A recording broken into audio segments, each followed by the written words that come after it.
Where is the line between inspiration and stealing? Because this can feel like a real gray area, because it is. Andrea and I have been talking about this a lot recently because we've seen an uptick in the number of questions about if people can use the things they paint from our tutorials to sell or even to promote their businesses. And both Andrea and I really want you to use our tutorials. I mean, that's the whole reason that we make them, is so that you can learn watercolor and see what you're capable of, as well as see what you like doing. The tutorials that we make are meant to be used for your own personal use. So put them in your sketchbook, you can hang them in your home, but they're not meant to be used commercially. So we thought it would be fun to browse each other's channels and then choose a tutorial, do the tutorial, and then demonstrate the differences between just copying a tutorial and then getting inspired from a tutorial so that you can make your own thing. Okay, this is the one I think I want to do. It's the overlapping petal flowers. This one I think turned out so pretty. So I'm gonna watch this video and then I'm gonna try to follow her tutorial as closely as I possibly can. And while I'm creating it, I wanna talk about two different things. The first is,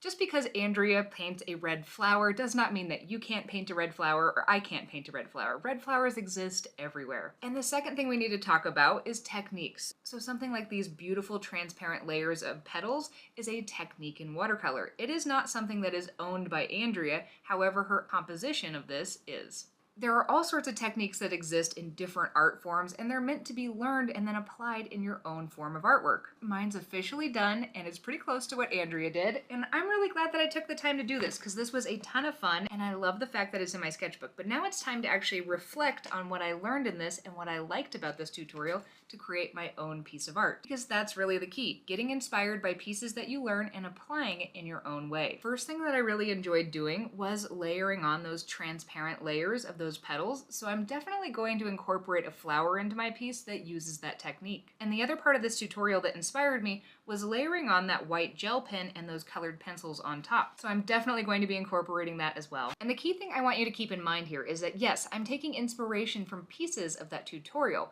However, I'm changing the composition into something of my own creation. Not only that, but I'll be incorporating other pieces that feel a little bit like me. Like, I love adding these cone flowers in.